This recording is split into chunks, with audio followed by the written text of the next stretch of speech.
It had been a calm, peaceful afternoon, the kind where the sunlight trickled through the trees and everything felt still, almost too still. Tu Diep had just finished hanging up the last of the freshly laundered shirts when a sharp pain struck like lightning through her head. At first, it was just a sting, but then it grew, fast, severe, unbearable. She reached for the clothesline to steady herself, but her knees buckled, and she collapsed to the ground. The world spun, the sky swirled. Her chest tightened as her vision blurred. Tu Diep barely managed to grab her phone from her pocket. Her hand trembled so badly that she fumbled with the screen. She hit the call icon, praying her fingers found the right contact. "James." Her voice was barely a whisper, gasping between waves of pain. "My head. It hurts. I can't get up." On the other end of the line, James's heart dropped. He was standing at the village entrance, chatting with the supplier about delivery logistics when he heard her broken voice. He didn't even hang up. He just ran.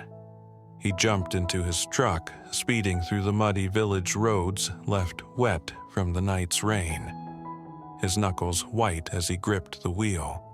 "Stay with me, Diep," he muttered over and over. "I'm coming. Please just hold on." He kept her on the line the entire way, yelling into the phone, "Talk to me. Don't fall asleep. Keep breathing."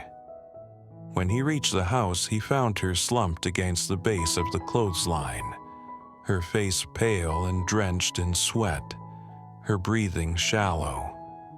He didn't speak. He didn't panic. He simply picked her up in his arms, carried her to the truck, and floored it toward the district hospital. The drive felt endless. Tu Diep barely responded, her eyes fluttering open every now and then as she clung weakly to James's hand. He kept talking, voice shaking, trying to stay calm, even though his heart was racing like a drum. "We're almost there, just a little longer. Don't close your eyes yet, okay?" At the hospital, he ran through the emergency entrance, yelling for help. "Please, someone help her. She collapsed." Doctors and nurses rushed in, wheeling her into a sterile white room filled with machines and hushed urgency. James was left behind in the hallway, staring at the swinging doors that had just swallowed the girl he loved. He sank onto a bench, elbows on his knees, face in his hands. He had been through business negotiations, travel delays, tight deadlines, but nothing had ever made him feel this powerless. Every second without news felt like a lifetime. Finally, a doctor came out with a clipboard and a weary expression. "She's stable for now," he said, "but we're seeing signs of a neurological issue, possibly severe inflammation in the brain. We'll need imaging and blood work. The next 48 hours are crucial." James's throat dried up. Is she going to be okay?" "We can't say for sure yet," the doctor replied gently. "But you got her here in time. That matters."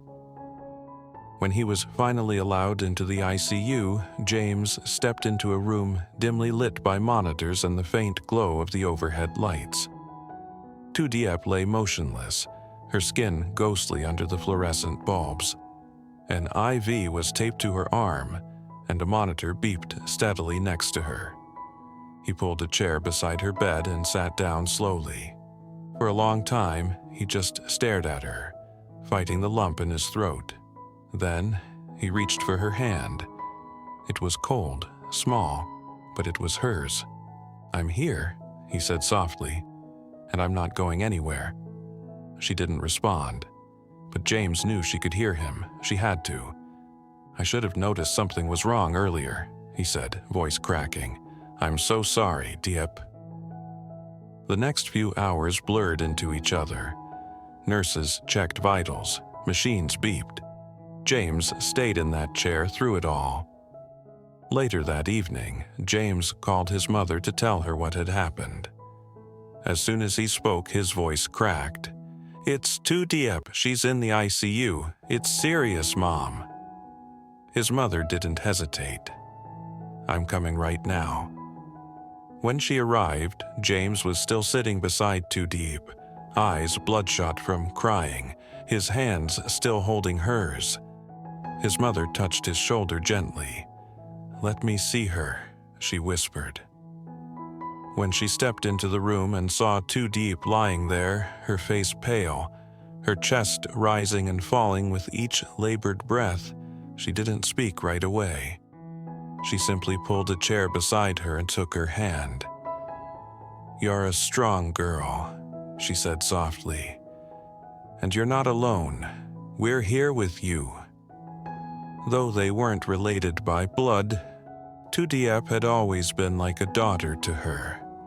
And in that moment, the bond between them was stronger than any words. That night, James's mother cooked a small pot of porridge in the hospital's family kitchen. When Tu Diep stirred for the first time and fluttered her eyelids, James was there. He leaned in, hopeful. "Diep?" he whispered. She turned her head slightly, her eyes barely opened. "You came back," she said faintly. James smiled through tears. "You scared the hell out of me." Tu Diep gave the tiniest nod. "I'm sorry I worried you." "Don't ever apologize for that," he said, brushing her hair gently away from her face. "You mean everything to me. No matter how long this takes, I'll be here, every day." The next morning, sunlight poured gently through the window. Tu Diep sat propped up on a few pillows, weak but awake. James's mother fed her spoonfuls of porridge, telling light-hearted stories to ease the tension in the room. James stood by the door, watching the scene quietly.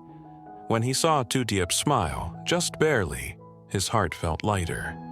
He walked in, knelt beside her, and took her hand again. "You're doing better," he said with a soft grin. Tu Diep nodded. "Thanks to you. I didn't do anything," James replied. "You didn't leave," she said simply. "That's everything." The days passed slowly, like the ticking of a clock underwater, each second muffled, heavy, drawn out. Tu Diep was no longer unconscious, but her strength had yet to return. She remained pale, her body weak, and even small movements left her breathless. Still, there was progress. James never left her side. He arrived every morning before the nurses even finished their rounds and stayed until late, sitting quietly by her bed, reading aloud from the newspaper, or just holding her hand in silence. Sometimes they spoke about nothing, like the weather or a bird that had made a nest near the hospital window. Sometimes they didn't need to speak at all. But one afternoon, as the wind rustled gently through the half-open window, Tu Diep turned to him and said quietly, "James, what if I don't get better?" James looked up from the magazine in his lap. "What do you mean?" "What if I don't recover fully?" she asked, voice soft but steady. "What if I can't work like I used to, or travel, or be the same person?" He was quiet for a moment. Then he reached for her hand. "Then we find a new rhythm," he said. "One that fits who you are now, not who you were. It doesn't change how much I love you." Tears welled in her eyes. "I'm scared, not just about the illness, but what it might take from me, from us." James leaned closer, his voice calm but firm. "It won't take us. Not unless we let it." Tu Diep nodded slowly, her emotions caught somewhere between fear and hope. She had always been strong, independent, determined, but this illness had knocked her down in a way nothing else ever had. Yet, Somehow, the presence of James and his mother grounded her. Their love created a space where she didn't need to be strong all the time. She could be human. That evening, after her IV was replaced and the nurse dimmed the lights, James's mother arrived again, carrying a small thermos. "I made lotus tea," she said cheerfully. "You used to say it helped you sleep." She poured some into a cup, blew on it gently, and handed it to Tu Diep. "Thank you," Tu Diep whispered, "for everything." James's mother sat on the edge of the bed and smiled. "You don't need to thank me. You're family." Those words hit deeply. Tu Diep blinked rapidly to fight off tears. She had lost touch with her own family long ago, but here, sitting in a sterile hospital room, surrounded by people who weren't bound to her by blood, she felt a warmth that no biology could define. The next morning brought a breakthrough. For the first time since her collapse, Tu Diep was able to sit up by herself and even take a few small steps with assistance. James stood beside her like a bodyguard, arms outstretched in case she fell. "Careful," he said, smiling nervously. "You're not in a race." "I need to move," she said with determination. "I'm tired of lying down." "That's the spirit," the nurse chimed in. They made it halfway down the corridor before she needed to stop. James helped her onto a bench by the window. She leaned back, breathing hard, but smiling. Outside, the leaves were beginning to fall, painting the sidewalk in shades of amber and gold. It reminded them both that seasons were changing, both outside and within. Later that day, the doctor returned with an update. "The inflammation has gone down significantly," he said. "Her recovery is on track, but it's going to take time. There may be lingering fatigue, headaches, and she'll need regular checkups. Emotional stress is something we want to avoid." James nodded, already making a mental list of every appointment, every change in diet, every habit that would support her healing. Tu Diep looked at him, amused. "You're already turning this into a spreadsheet in your head, aren't you?" He laughed. "Maybe. Just don't forget to live a little too," she said gently. "I will," he replied, "as long as it's with you." A few days later, they received the news. Tu Diep could be discharged by the end of the week. The doctors were optimistic, and James's mother had already prepared a room at home with everything she might need. Pillows, soft lights, even her favorite books on the nightstand. As the discharge papers were being processed, James stood by her bed, fidgeting slightly. "What's wrong?" Tu Diep asked. He looked at her, serious. "I've been thinking, when you collapsed, I felt like I was losing my entire world. I don't want to wait anymore." She blinked. "Wait for what?" "For us," he said. "For everything we said we'd do someday. Let's start now. Let's not wait for perfect timing or health or money. Life doesn't give us guarantees." Tu Diep stared at him for a long moment. Then she reached for his hand.